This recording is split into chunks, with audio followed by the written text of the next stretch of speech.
Bonsoir mesdames et messieurs, merci de nous rejoindre sur Canal Algérie. C'est le 25e numéro de la saison de votre émission 52 minutes chrono. Aujourd'hui au sommaire, on reviendra sur le rallye Touareg qui a débuté hier. On fera un retour sur les deux premières étapes et le point également sur l'étape d'aujourd'hui avec notre envoyé spécial Dounia Hadjab. Au réglages chez les dames et Hamadi chez les messieurs s'offre la Coupe d'Algérie handisport. On parlera de l'Assemblée générale ordinaire de basketball. Les membres de l'Assemblée rejettent les deux bilans moral et financiers de Ali Slimani et de son bureau. Il sera question également de handball. Le CR Borj Bouaïdj, vainqueur de la JS Saoura, profite du semi-échec de Ain Touta pour prendre une belle lueur d'avance sur son poursuivant, à savoir Ain Touta, et vole vers le titre. Tout cela, vous allez découvrir à travers ce 25e numéro avec nos invités et notre consultant maison, Nordine Hani, qu'on retrouve avec grand plaisir. Nordine, bonsoir. Bonsoir Mokhtar, et puis bonsoir à tous ceux qui sont fidèles à la seconde de chrono. Voilà, comme chaque lundi, on leur fait un petit coucou et merci de rester fidèles, comme vient de le dire Nordine Hani. Aujourd'hui, une fois n'est pas coutume, on reçoit un directeur des équipes nationales. On va parler d'handisport et nous avons le plaisir de recevoir Mohamed Miloudi, le DEN actuellement de handisport. Donc bonsoir et bienvenue. Bonsoir Mokhtar et merci pour l'invitation et bonsoir à toute l'équipe. C'est un honneur que vous soyez parmi nous. D'habitude, on reçoit les DTN, les entraîneurs. Aujourd'hui, c'est le DEN. Aujourd'hui, c'est le DEN. Voilà. C'est une manière de se mettre en évidence et surtout de parler de votre rôle. On va commencer par une question ordinaire. Comment va le handisport algérien? Certainement bien. Oh oui, ça va, tout va bien. La fédération elle a bien instauré une bonne stratégie pour un bon développement de plusieurs disciplines.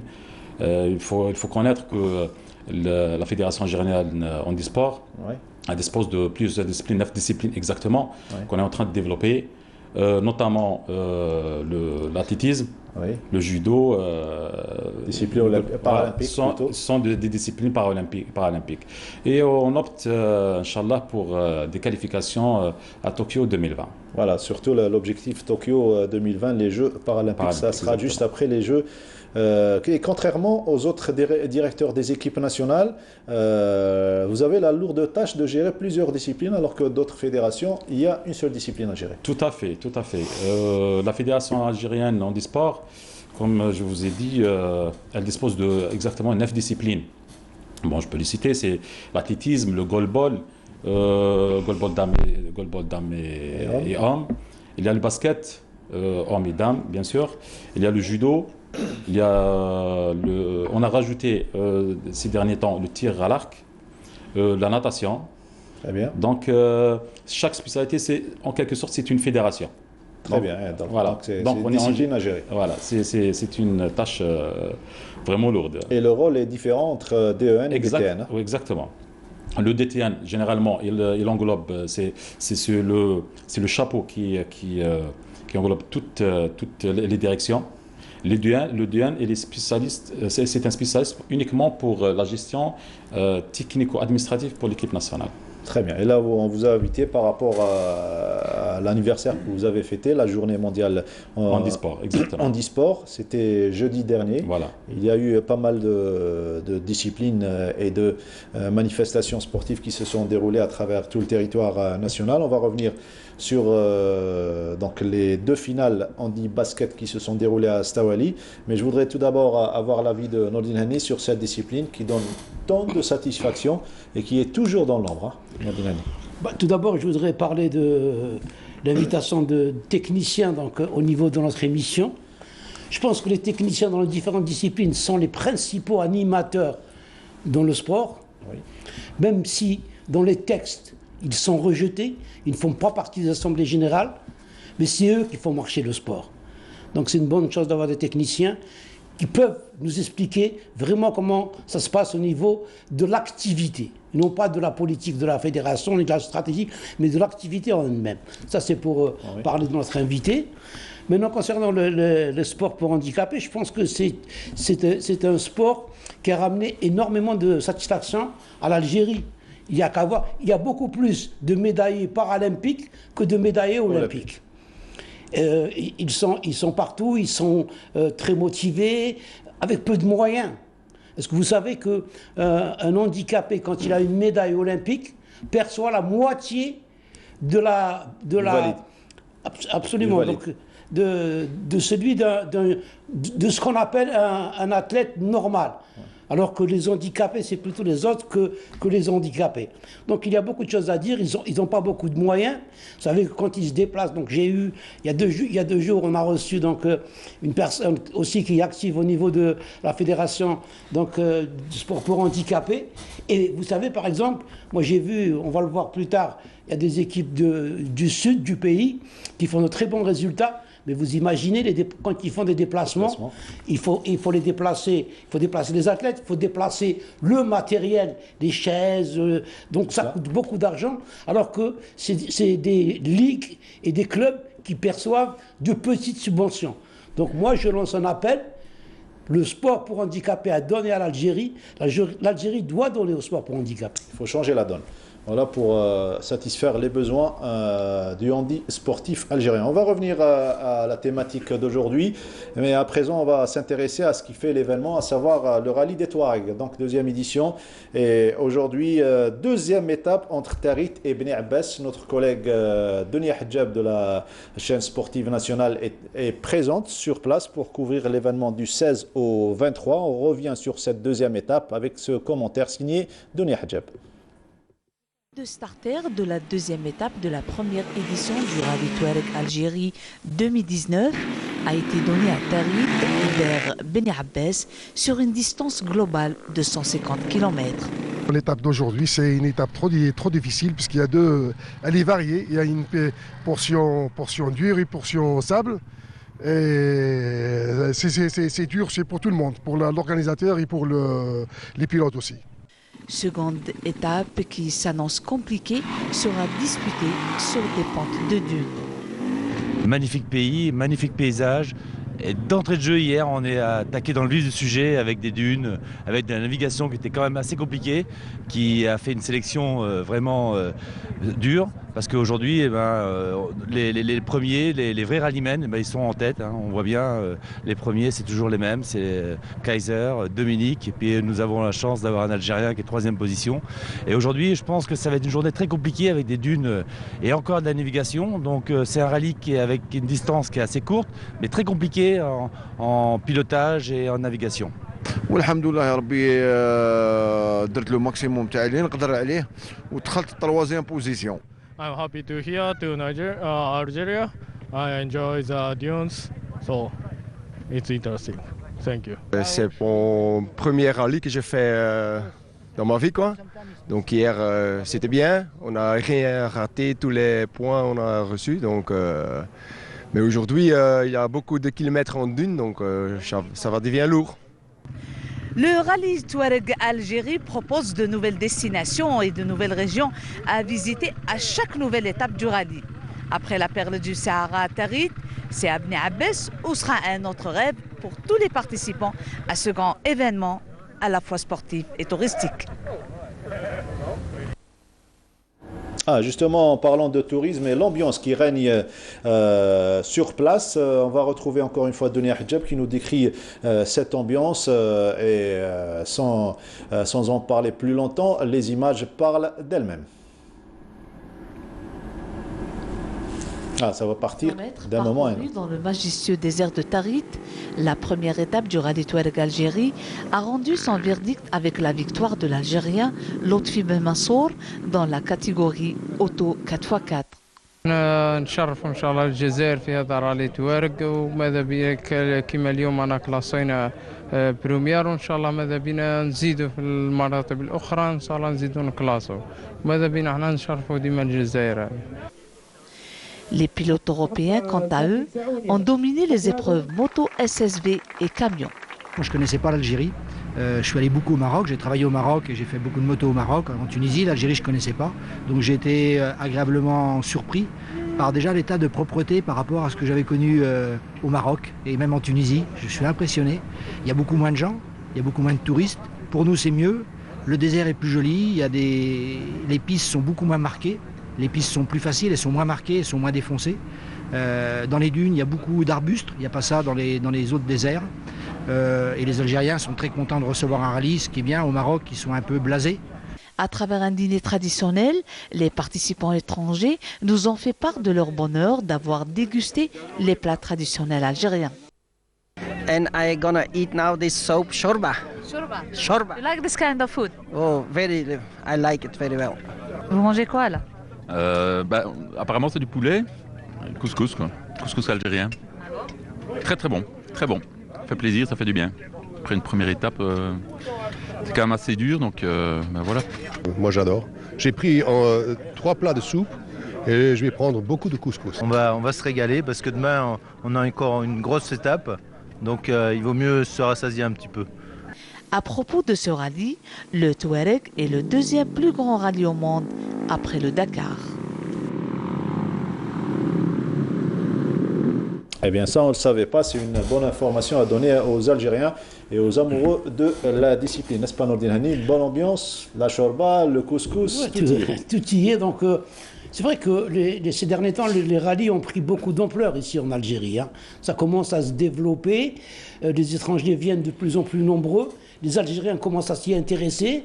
C'est vraiment quelque chose de formidable. Donc c'est associé au tourisme. C'est une bonne chose pour l'Algérie. Très bien. Vous aimez le rallye? Vous êtes déjà parti au sud ou jamais?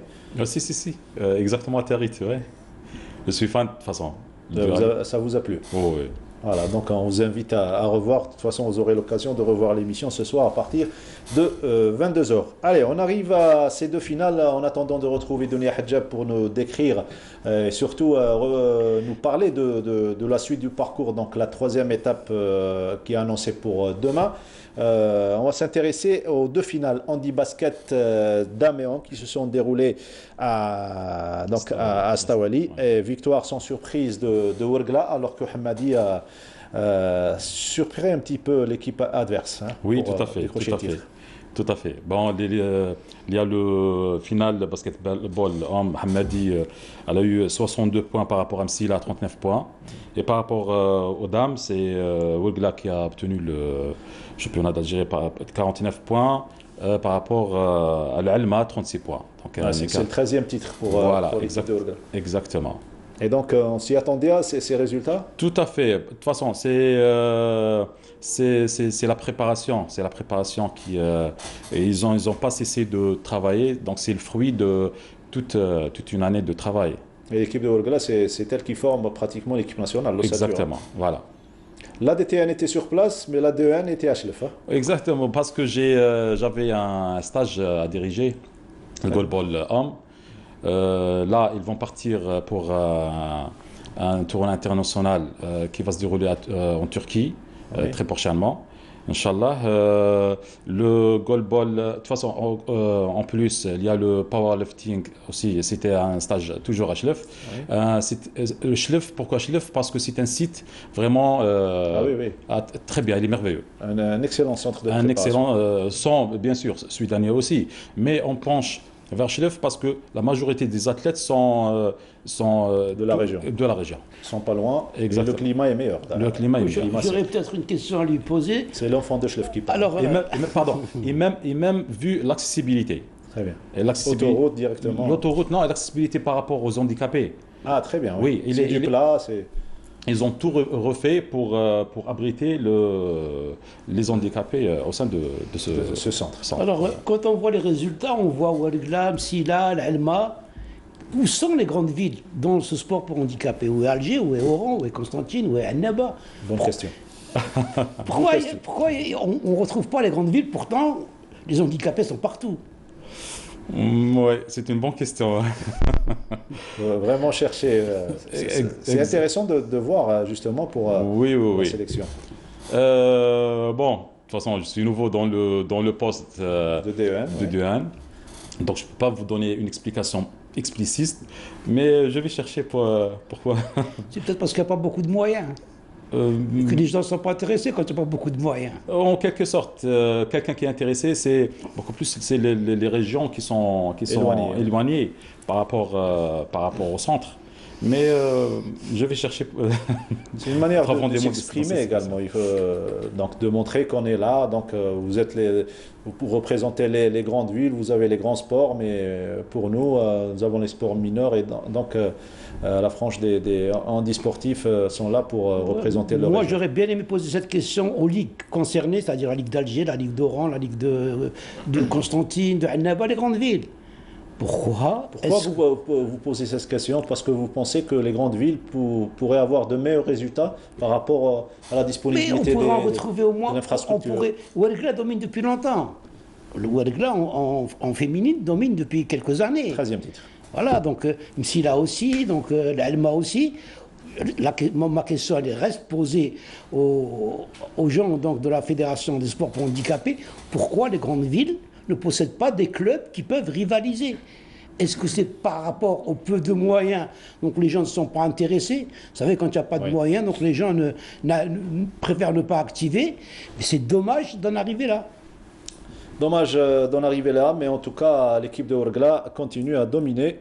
Elle a obtenu son 13e trophée de Dame Coupe et vous allez voir de quelle manière à travers ce reportage signé Sofiane Hamoudi. Les finales de la Coupe d'Algérie de handi basket ont opposé le CSH Ouargla à Nadi al-Ulma Dam à la Salle Omnisport de Stawali d'Alger.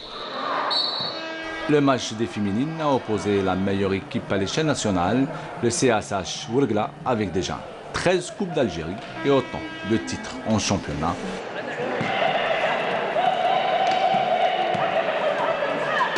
L'équipe du CSH Ouargla détient un riche palmarès orné de grands exploits nationaux et internationaux depuis sa première participation. Un match d'une grande qualité qui a opposé les deux équipes féminines, un exploit que l'équipe de Ouargla a peu décroché avec un score 49-34. Les joueuses de Ouargla qui ambitionnent de réaliser d'autres exploits et de décrocher de nouveaux titres. بالنسبة للكأس هذه المرة الثالثة عشر على التوالي يعني شغل الفريق تعود عليها والفريق يعني تتطور كما يعني كان احيانا كان الفريق Ouargla يعني هو مسيطر تماما يعني درك عاد كاين نوع من المنافسه يعني باش تحافظ على اللقب تاعك وهذيك يعني بالخدمه. الحمد لله كي جبنا لاكوب هذه ورانا فرحانين نعقبها ان شاء الله البلاي اوف ان شاء الله. رغم كما نقولوا المرتبه الثانيه ولكن انا جد سعيد. فريق نور العلمة قدم مجهودات جباره وين الفريق فريق فتي والحق للنهائي. هذا شرف كبير لمدينه العلمة وبربي ان شاء الله رئيسة النادي والاعضاء المكتب كامل يوعدوا الجمهور لاكوب بربي ان شاء الله السنوات القادمه تروح للعلمة ان شاء الله. حتى ولو كان خسرنا ما ديناش الكاس بصح يعتبر مكسب لبلديه العلمة، مكسب اولا للفريق نور العلمة وشرف للبلديه نتاعنا بلديه العلمة.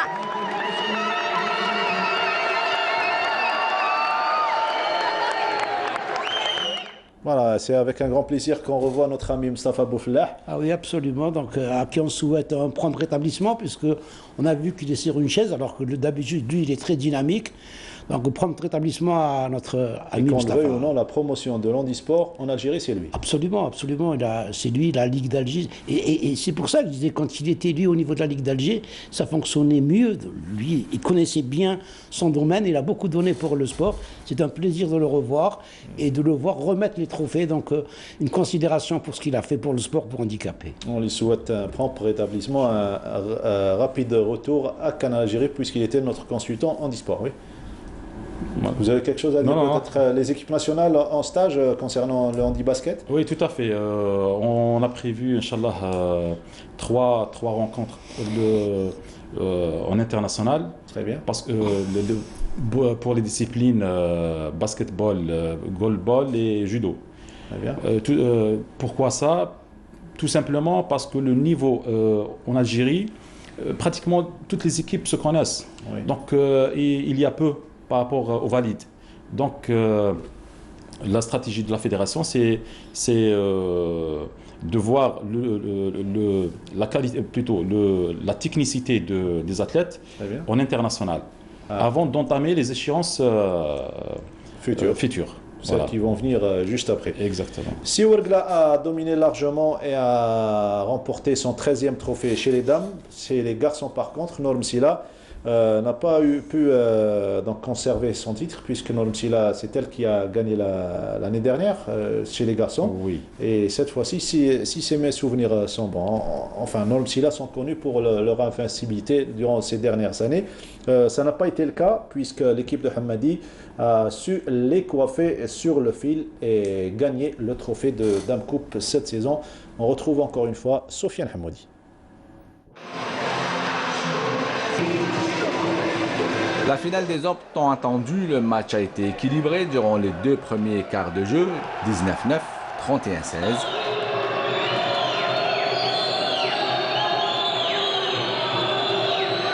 La seconde période a été contre toute attente catastrophique pour l'équipe de Msila, qui, épuisée physiquement surtout, ont raté complètement les 2 quarts de jeu restants, laissant l'efficacité au Hamadi de Boumerdes. Très adroit lors des attaques. La finale est réservée aux inadaptés et revenue à l'équipe de Hamadi de Boumerdes, vainqueur avec 62-39.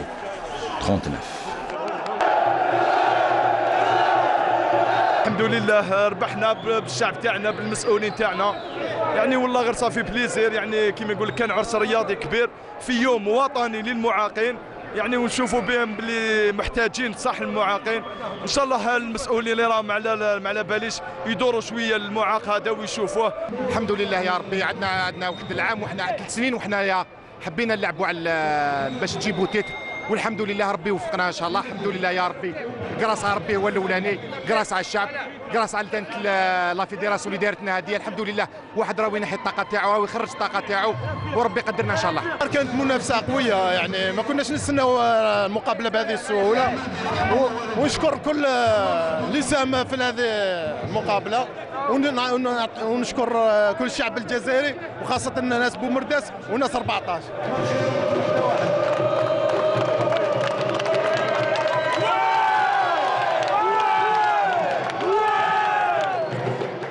Alors, la joie est magnifique à la salle de Stawali et elle est généralement plus importante chez les handisportifs que chez les valides. Oh, oui, exactement. Il y a une euphorie énorme. Oui, tout simplement, pour un handicapé, il prouve qu'il est là.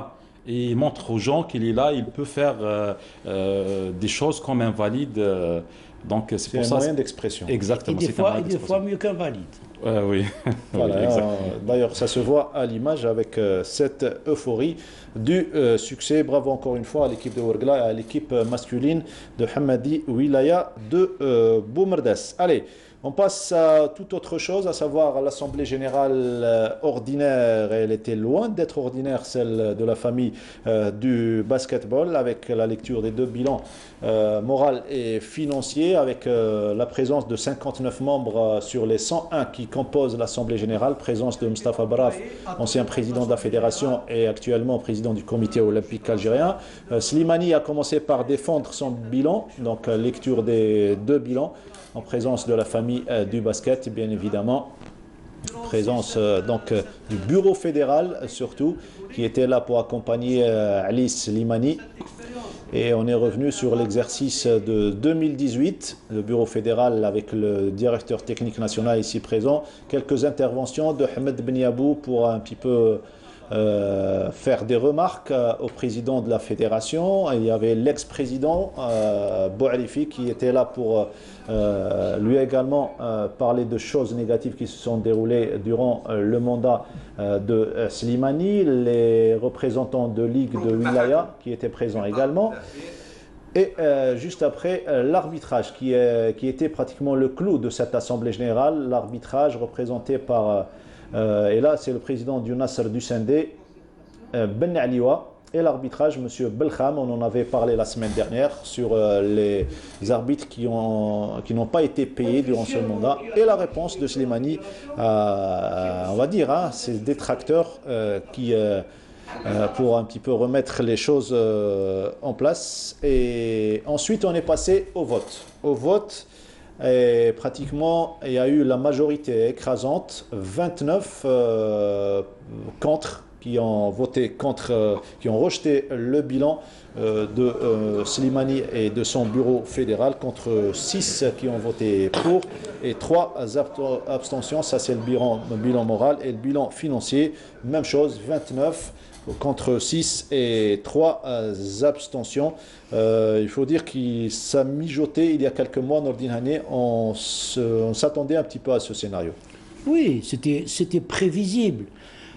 Vous savez, depuis la venue de M. Slimani, tout d'abord, comment est venu M. Slimani? Il faut rappeler que les dernières élections, il y a eu interférence du ministère de la Jeunesse et des Sports à travers son directeur des Sports, puisqu'il y avait un conflit entre le ministre de l'époque et le président du comité olympique algérien.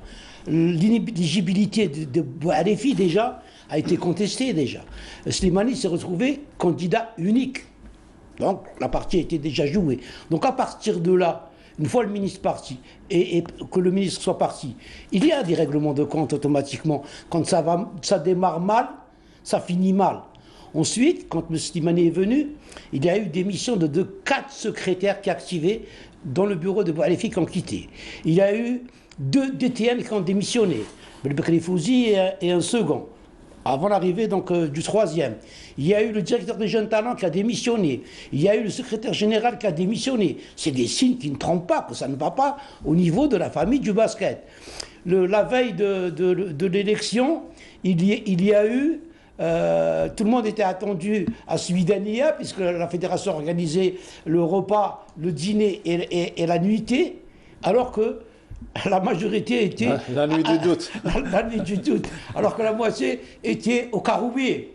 Et que Slimani a appelé et qu'on lui disait on est sur la route, on va arriver. Ils ne sont jamais arrivés. Ils sont arrivés le lendemain. J'aurais été à la place de Slimani, moi. J'aurais lu mon bilan moral et financier et déposé ma démission. Il serait sorti avec les honneurs et il aurait laissé le bureau fédéral.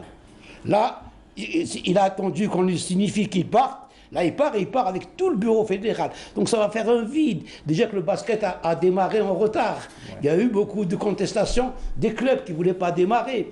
Ensuite, il y a eu ces histoires de forfait, d'arbitrage. Je vous avais dit la dernière fois que ce n'était pas un problème financier.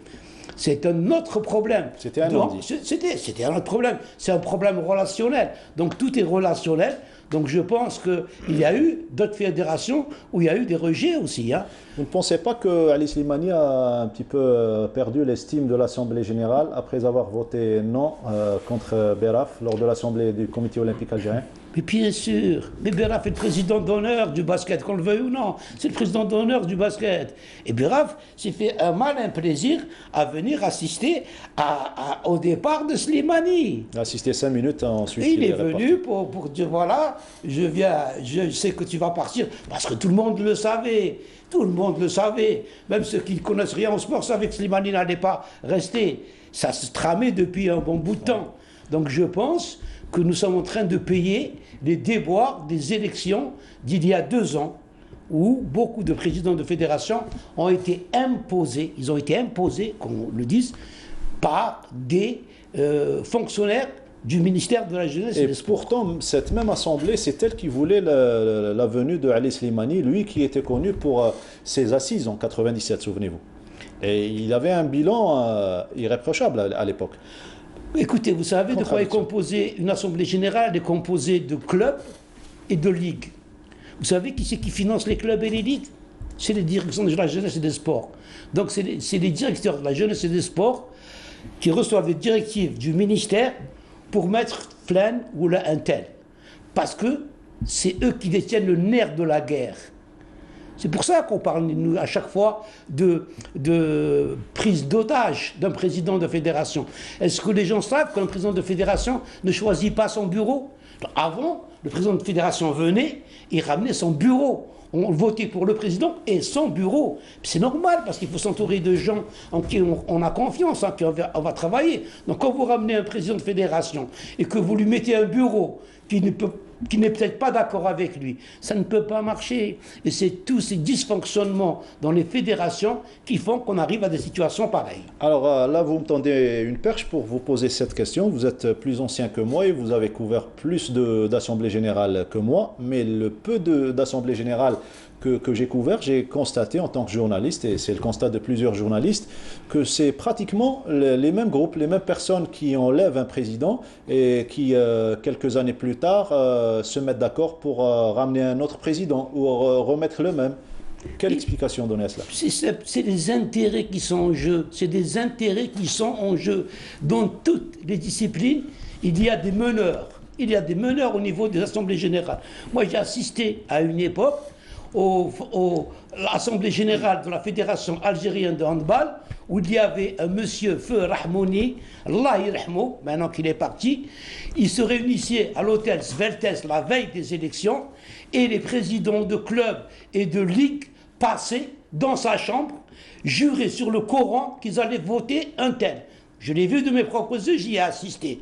Donc c'est normal. Il y a des meneurs qui veulent que ce soit toujours des gens qu'on place et qu'il faut marcher comme ils veulent. Ça se répercute sur le niveau. Mais ça s'est répercuté. Regardez où on est arrivé, le sport algérien. Mais c'est depuis qu'il y a eu l'élimination des techniciens des assemblées générales et on a laissé... Pour la simple raison que le technicien...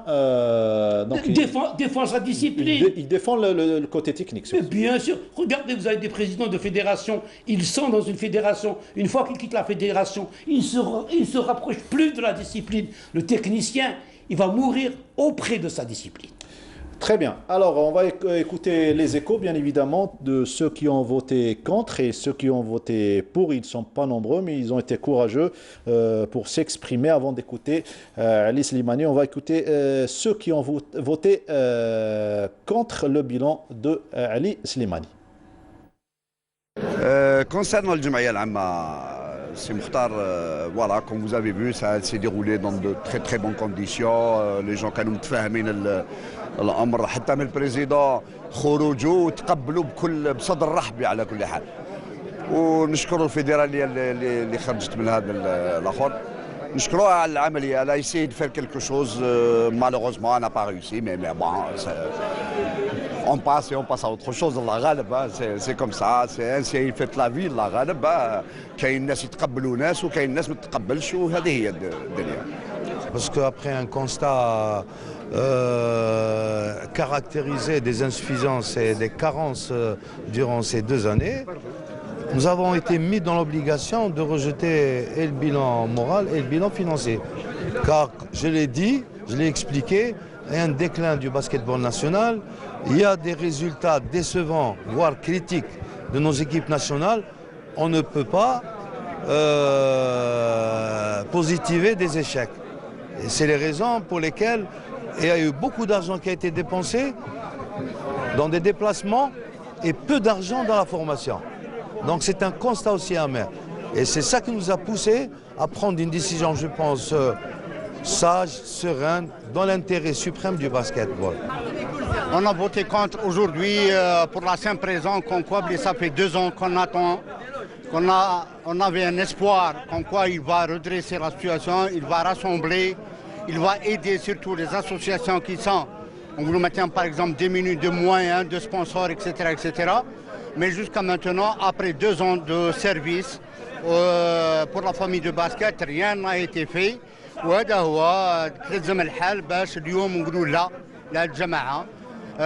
كذلك نجم نوجه نداء وهو نتحي للرئيس السابق اللي خرج بشرف. انا كنت واحد من الناس اللي جبنا هذا البيرو فيدرال دون لو بوت ان شونجمون ميور، ولكن للاسف تم عامين الباسكت نون سيلمون ما ديكولاش mais زاد ريغريسا وزاد طونفونسا. دونك il fallait un changement on n'est pas contre la personne. انا علي سليماني سي ان امي، بصح عندي ان امي خير منه واسمه مشي باسكت. انا الانتيري تاع الباسكت بريم. Réaction Nordin. Écoutez, le roi est mort, vive le roi. Ah, c'est ça, finalement. C'est ça. C'est eux, c'est eux les véritables responsables. Qui a mis Slimani à la tête de la fédération algérienne de basket? La même composante. C'est cette composante. Ils savaient qui était Slimani. Mais à l'époque, ils ne pouvaient pas parler parce qu'il y avait des contraintes, parce qu'on pouvait leur enlever la subvention, parce que pour mettre Slimani. Mais non, Slimani, c'est quelqu'un qu'on a jeté en pâture. On l'a jeté en pâture. Tout le monde peut parler maintenant. Mais M. Ben Aliwa a dit quelque chose de bien. Il a dit, il faut ramener au niveau des fédérations des gens qui peuvent ramener quelque chose. Moi, je ne comprends pas comment on ramène quelqu'un dans un bureau fédéral qui est là, qui vient, il n'attend que le voyage pour aller voyager, il ne ramène rien à la fédération. Il faut ramener des gens qui ont de l'argent, il faut ramener des gens qui ont des connaissances, qui peuvent ramener des sponsors. Il faut que ces gens-là soient utiles. C'est pour ça que je vous dis, il faut changer les textes. Ça ne sert à rien de ramener quelqu'un. Vous savez qu'au niveau de la fédération algérienne de basketball, il y a un garde matériel qui est membre de la fédération. J'ai rien contre c'est un gars, quelqu'un qui aide de basket de par sa fonction de garde matériel. Mais pas au niveau, arriver à gérer une fédération. Il faut arrêter le délire. Il faut maintenant faire des textes pour que les gens qui gèrent les institutions soient des gens compétents et qui peuvent élever le niveau. À l'image du DTN qui vous a séduit. Absolument, c'est quelqu'un qui avait un programme, c'est dommage parce qu'il va partir. On va pas, parce que les gens ne sont pas intéressés par une stratégie. Par contre, il a été salué par bon nombre de techniciens de valeur. Après son intervention. Parce qu'au début, les gens lui tiraient dessus, mais il a su comment intervenir. Il a mis les gens d'accord. C'est quelqu'un, moi je peux vous donner juste à titre d'exemple, c'est quelqu'un qui touche 100 000 dinars à la Fédération algérienne de basket. Il loue une voiture pour se déplacer, parce qu'il réside en France, il loue une voiture pour se déplacer, 130 000 dinars par mois. Donc c'est quelqu'un qui est venu par amour. C'est pour ça que je vous ai dit, les techniciens, eux, travaillent par amour, les autres par intérêt. Et là est la différence. Et là est la différence, et ça se répercute sur le niveau de la discipline. On vient d'écouter ceux qui ont voté, qui ont rejeté le bilan. Et à présent, on va écouter Tajdin Sahraoui, l'ex-coqueluche du Wydad de Boufalik, qui représente la Ligue de Ain Defla. Lui, par contre, il défend M. Slimani pour les raisons qu'on va découvrir. Bon, il y a des raisons sportives, puis il y a des raisons personnelles. Personnellement, je connais la personne du président parce que il était président pendant plus de 10 ans. On a eu beaucoup de titres. C'était quelqu'un qui a géré le club quand c'était difficile et tout. Et en plus de ses qualités d'homme, j'ai pu le côtoyer, je le connais. Ça, j'ai déjà une idée. Maintenant, sur le plan sportif, il faut dire que la situation du sport en général et de la fédération de basket en particulier, elle est un peu difficile. Et ce qui passe pas pour moi, c'est qu'il a été critiqué sur les mêmes problèmes qu'il y avait avant et pendant des années. Et il n'est pas responsable des problèmes qu'il y en a. C'est vrai, il y a des choses à reprocher à cette fédération, comme tout en Algérie. On peut lui reprocher quelques fautes ou quelques trucs, mais pas la généralité du problème du basket algérien. Il y a des responsabilités. Normalement, c'est les clubs et les ligues et les entraîneurs, c'est toute la famille du basket qui est responsable, et non pas la fédération et le président de la fédération. Alors à mon avis, je pense que le vote d'aujourd'hui, il est un peu sévère. Il n'est pas objectif. Ça reste mon avis. Voilà. Il a donné son avis, Tajdin Sahraoui. Il dit que ces problèmes existaient bien avant. Oui, il a dit des vérités. Lui, c'est quelqu'un qui a joué au basket, il a joué dans un grand club qui est Boufalik, qui connaît les rouages, qui connaît les dessous. Mais dans toutes les disciplines, c'est comme ça. Il y a des intentions non avouées. Et je continuerai à me battre pour dire qu'il faut changer les textes. Tant qu'on ne changera pas les textes, on restera dans cette marmelade et le sport il ne va pas progresser. Et les intérêts qui primeront par rapport autant donner cet argent aux handicapés qui, eux, font du bon travail. Voilà, ils font du bon travail et leur assemblée générale s'est bien passée. Hein. Oh, très bien, très bien. Le bilan approuvé. Bilan approuvé, tout le monde était content. On dirait que c'était une fête, c'est de la joie, c'était pas une assemblée générale ordinaire. Mais est-ce que le problème se pose, absence des techniciens dans les assemblées générales? Non, pratiquement les techniciens ils étaient dans l'assemblée générale cette fois-ci, comme j'ai vu de toute façon. Oui. Le staff technique de la fédération, il était là. Il y a une harmonie entre les techniciens et les dirigeants de la fédération, sachant que le président de la fédération lui-même, c'est un technicien. Oui. Comme le secrétaire général, les membres, ils donnent tout ce qu'il faudra pour Mais là, on est passé par une accalmie, parce que l'année dernière, il y avait le problème avec exactement. Les deux athlètes là. Cette fois-ci, c'était pas le cas. Oui. Voilà, et bien tant mieux pour le handisport algérien. Allez, on change de... Non, on va écouter Slimani, le principal concerné par ce rejet de bilan. Le président de la fédération, Ali Slimani, lui, il parle tout simplement de trahison. On l'écoute. Je respecte la décision de l'Assemblée générale. On a présenté notre bilan. Les membres ont choisi de rejeter notre bilan. Que le basket continue, Inch'Allah, entre de bonnes mains. Je n'ai pas de commentaire à chaud à faire maintenant. Peut-être un autre jour, mais je n'ai pas de commentaire à faire. Est-ce qu'il y a un sentiment de trahison? Oui. Trahison, grave, oui, bien sûr. Parce que toute l'équipe qui est avec moi, ils ont travaillé, c'est pas le moment d'en parler de ça. Mais on en parlera de ces jours, on reviendra. Qu'est-ce qu'il nous cache, Ali Slimani, pour les jours à venir? Il cache ce qu'on est en train de dire. C'est vrai qu'il y a eu une trahison, entre guillemets, puisque c'est les mêmes gens qui l'ont placé qui l'ont enlevé. Slimani a peut-être fait des erreurs, mais il n'est pas seul responsable de ces erreurs. C'est tout le monde qui est responsable. C'est pas Slimani qui a reporté les matchs des clubs en début de saison. C'est pas Slimani qui a dit aux arbitres, parce que les arbitres, il y a des saisons, les arbitres n'ont pas été payés pendant une saison, ils n'ont rien dit avec d'autres présidents.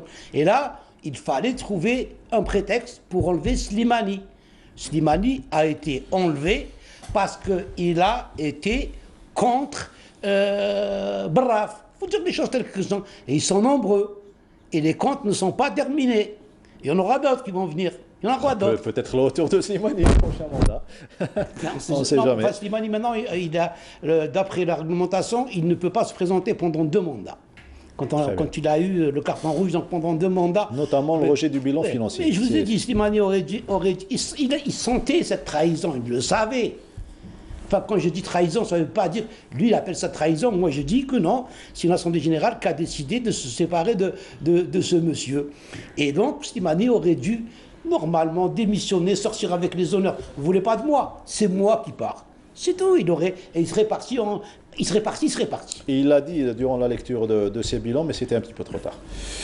Voilà, pour cette assemblée générale, on a pris un échantillon. Il y avait l'assemblée générale de karaté, de volley, mais pour vous dire l'ambiance, pour vous montrer l'ambiance qui règne au sein des assemblées générales, même quand elles s'appellent ordinaires. Voilà pour le basket. On va au 8 mars, Nordine Hani, c'est mieux? Absolument. C'est une meilleure ambiance. Voilà pour... voir un petit peu et revenir sur ces journalistes femmes qui ont été honorées par l'Organisation nationale des journalistes sportifs algériens. C'était mercredi dernier au centre familial de la Casoral, voilà donc, de la CNAS, et couverture encore une fois de Sofiane Hamoudi. Le combat quotidien de nombreuses journalistes sportives algériennes a été mis en évidence par l'Organisation nationale des journalistes sportives à l'occasion du 8 mars, journée internationale de la femme. Le président de l'Organisation nationale des journalistes sportives a axé son intervention sur le lien entre l'information sportive et le sport à travers la complicité qui existe entre des femmes journalistes de talent et des sportives à la notoriété reconnue. عن وقفة تقدير واحترام لهن لمسارهن ولمشوارهن ولما قدمهن في تطوير وترقية الرياضة الجزائرية. الإعلام اليوم، الإعلام الرياضي هو شريك حقيقي في تطوير الحركة الرياضية. أنتم كنتم في كل الظروف الصعبة نتاع الجزائر، كنتم في الواجهة، وإحنا فخورين بكم، فخورين بهاد النساء اللي خداو، وحده خدات الكاميرا، وحده خدات ستيلو تاعها، وحده خدات l'ordinateur تاعها. Et ils ont rapporté fidèlement l'information, ils ont fait leur devoir envers ce pays. Une trentaine de journalistes sportifs ont été honorés par l'Organisation nationale des journalistes sportifs à l'occasion de la Journée mondiale de la femme.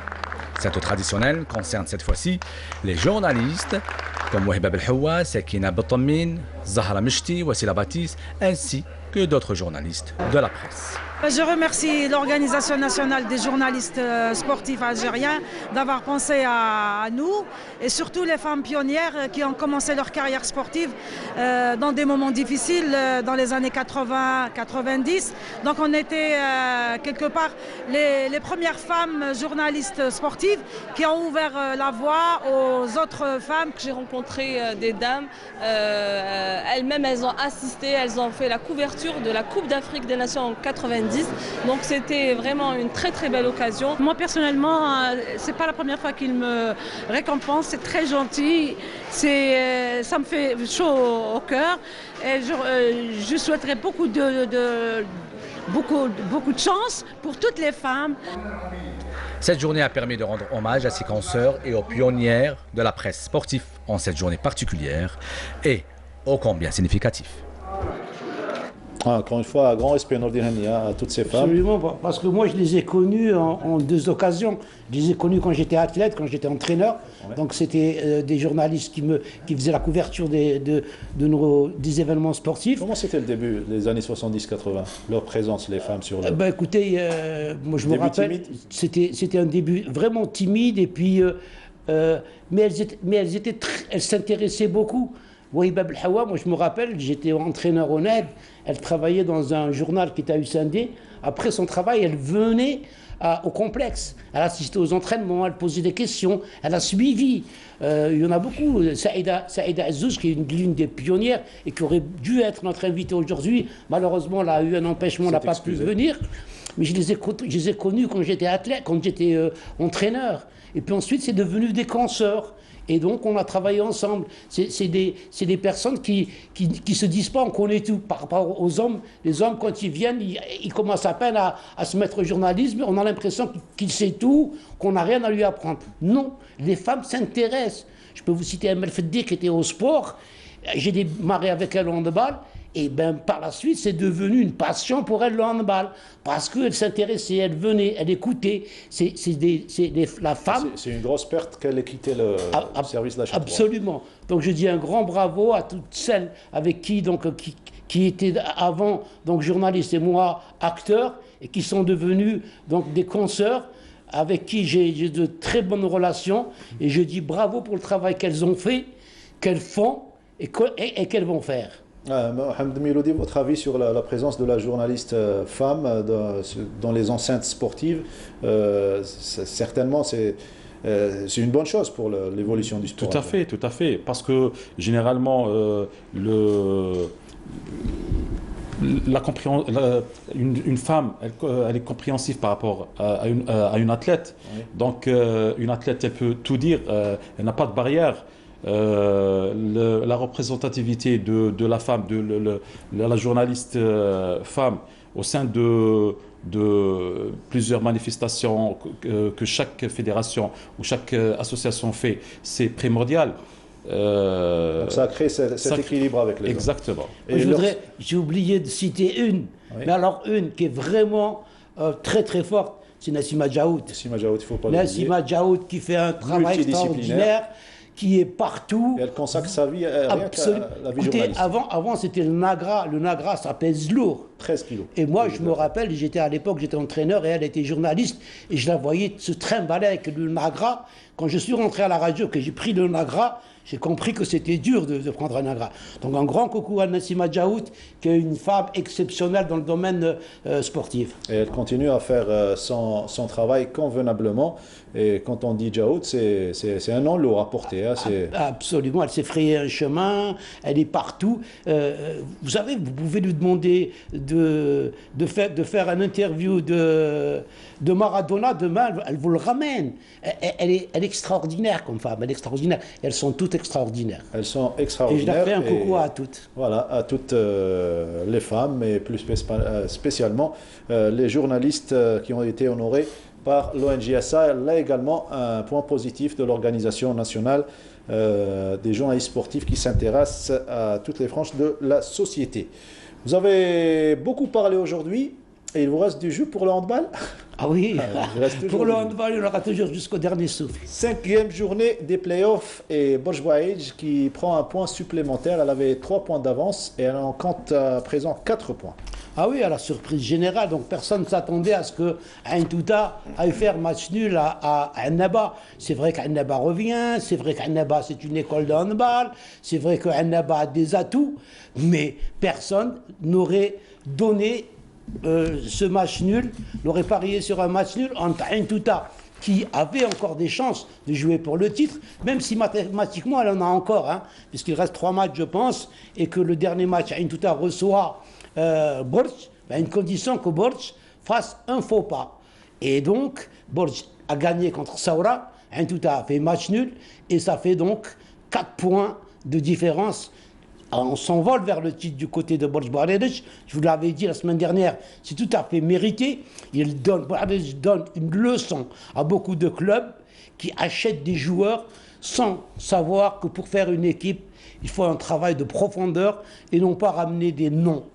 C'est des mercenaires et donc Borj, avec ces joueurs, ont pu construire une équipe qui a mal démarré et qui est en tête. Berraqi également est en train de revenir. Petit à petit, elle colle à Ain Touta et au JSP. Ça va être très dur pour la première place au cas où il y a un faux pas de Borj. S'il y a un faux pas, il faut 2 défaites à Borj pour ne pas être champion. Vous venez de parler de Berraqi, pardon, périlleux déplacement, mais retour avec les points de la victoire de chez Lycée Ouargla, un déplacement difficile, on va voir les images d'ailleurs, un match équilibré au début, 12 partout à la mi-temps, et les joueurs de Berraqi ont su gérer avec leur entraîneur Karim Bechkour la fin de la partie nord-iranienne. Absolument, donc Berraqi c'est une équipe qui au départ, à un certain moment, eux aussi avaient misé pour amener des joueurs de pointure, mais quand ils se sont aperçus qu'ils n'avaient pas les moyens, quand des joueurs sont partis, sont venus et sont partis, ils ont compté sur leur jeunesse. Ils ont des joueurs extraordinaires, à l'image de Hadj Sador. Hadj Sador, pour moi, en ce moment, c'est le joueur numéro 1 en Algérie. Il y a beaucoup de jeunes chez eux qui font énormément de belles choses. Et Berraqi a pu remporter une victoire. Il est difficile de gagner à Ouargla. Il est difficile de gagner. Donc, Berraqi a compris qu'il lui restait quelques chances pour jouer le titre. Ils vont le jouer à fond. Et peut-être, dès la semaine prochaine, où on va avoir un match explosif entre Berraqi et Borj Bouarejdj. Et là, le faux pas est interdit, surtout pour Borj Bouarejdj. Et même pour Berraqi qui a l'intention de rejoindre et de se rapprocher au classement du leader Borj Bouarejdj. Les résultats et le classement de la 5e journée.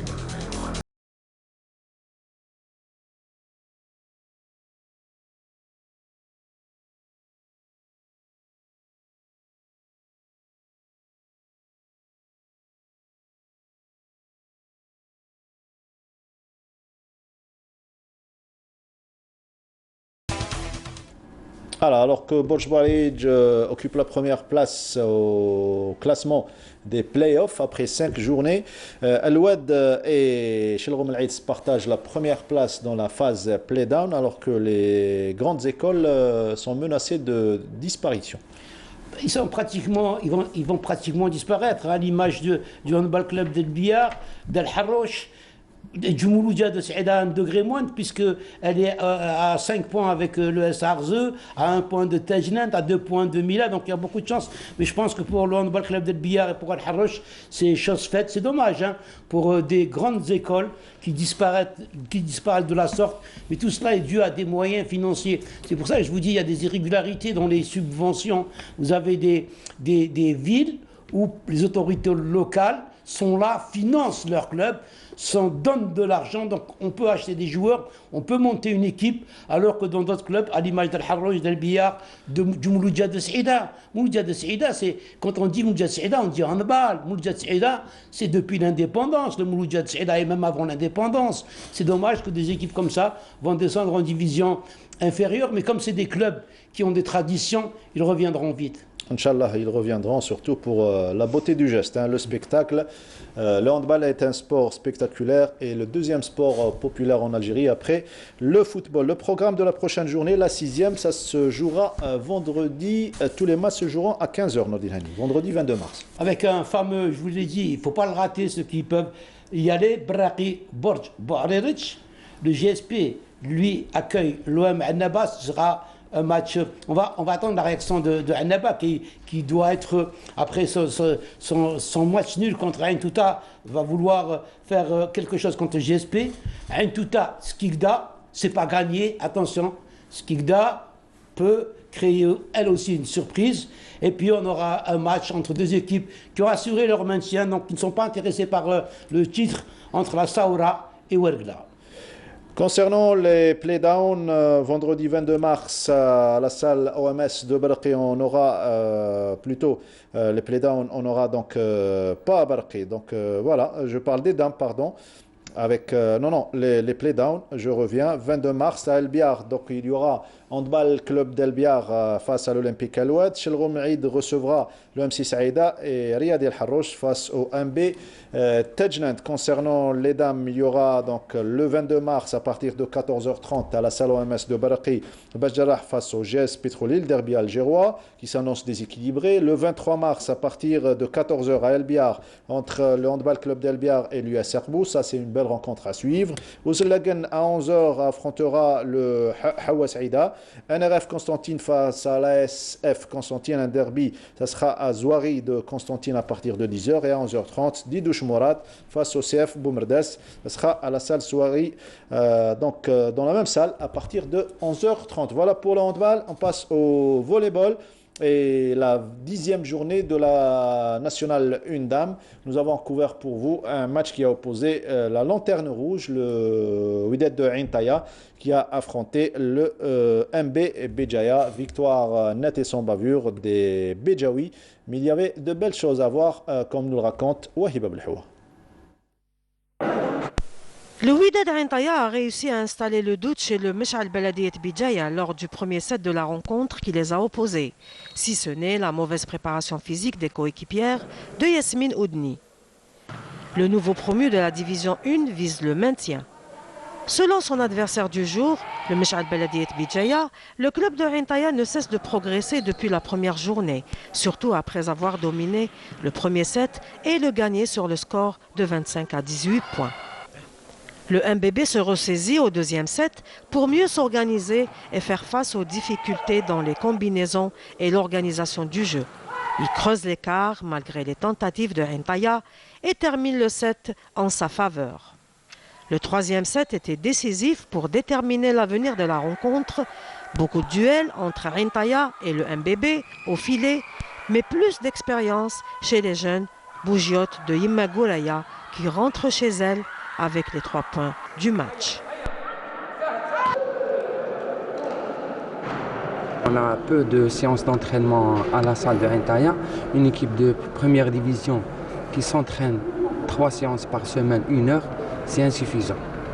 Vous avez vu que le premier set, on se donne à fond, largement. Il baigne le manque physique. Notre objectif c'est le maintien, mais je ne vous mens pas, on a du mal à tenir كما تشوفوا.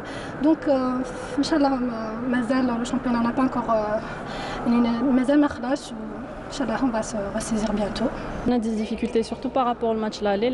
Ça fait 3 semaines. On a gagné facilement l'aller. On a les changements, la salle, on a le terrain. Ils ont progressé. Elles ont progressé, oui. Elles ont progressé par rapport. En plus de ça, en cette période, notre équipe connaît un petit peu quelques changements. Donc voilà, on est en train de préparer notre jeune équipe.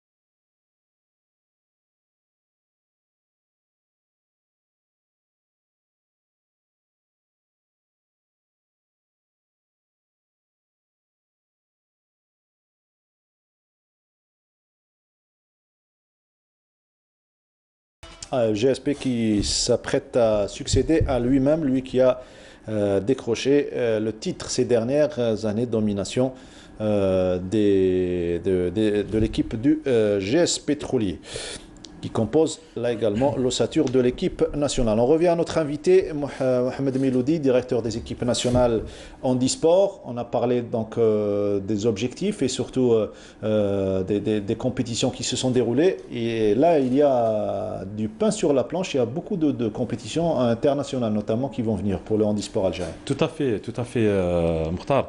Bon, là, on est en train de préparer les championnats du monde d'athlétisme qui vont se dérouler à Dubaï au mois de novembre. Donc, comme le handisport il est un peu spécifique par rapport à d'autres disciplines valides, les athlètes doivent avoir des minima. Exactement, ils doivent rentrer dans le classement mondial pour qu'ils puissent participer au championnat mondial, championnat du monde paralympique qualificatif aux Jeux Olympiques de Tokyo 2020. Sans oublier d'autres disciplines comme le goalball et le judo qui vont participer aux États-Unis c'est la même chose, c'est un championnat du monde qualificatif à Tokyo, aux Jeux. Il y a le basket, voilà. Donc actuellement, on a pu faire 19 stages à partir du mois de janvier à ce jour. Oui. On a pu avoir un record mondial oui, tout à fait. C'était les Jeux mondiaux EWAS. EWAS, ça veut dire c'est les amputés et les handicapés moteurs. Exactement, les handicapés moteurs. C'était un record mondial. Avec 9,95 m dans le lancer de poids. L'athlète, c'est Nadia Medjmedj. Qui revient fort. Sans oublier les autres athlètes qui ont pu avoir des places honorifiques et même des titres. On a pu avoir la 2e place avec 23 médailles. Dans le classement général. Et il y a un autre événement, c'est le FESA. C'est l'équivalent d'un championnat du monde. Donc on a pu avoir la 1re place. Oui, ça dans l'athlétisme. Pour le judo, on a pu obtenir des médailles d'argent, championnat du monde qui s'est déroulé en Portugal. Et là, je félicite nos judokas. On va opter, Inch'Allah, pour avoir plus de médailles et plus de qualifications aux Jeux Olympiques. Et vous restez confiant pour les prochains Jeux? Tout à fait. Aux précédents? Tout à fait. Parce que tout simplement, là, l'équipe technique, on a pu, c'est pas changé, on a pu avoir une nouvelle équipe technique, la moitié. Bien sûr, sans négliger le travail qui a été fait auparavant par nos techniciens. Et on a donné une dynamique nouvelle pour que nos athlètes puissent avoir des médailles. Et en matière de moyens, vous équilibrez entre les disciplines ou bien vous ciblez les disciplines olympiques pourvoyeuses de médailles? Le problème dans l'handisport, c'est pas comme les autres disciplines, c'est la cherté de produits. Donc il y a, par exemple, le fauteuil, c'est une matière, c'est le carbone, c'est pas un fauteuil normal, et ça coûte très très cher. Pour quelques athlètes, ça va. C'est fait en fibre de carbone. Exactement, c'est fait en fibre de carbone. Donc c'est un matériel qui est coûteux. Très bien. On essaye de satisfaire tout le monde, mais reste un espoir. Eh ben, on vous souhaite, on se quitte sur ce mot espoir, hein, c'est important, il faut garder l'espoir. Merci beaucoup Monsieur Miloudi d'avoir été parmi nous.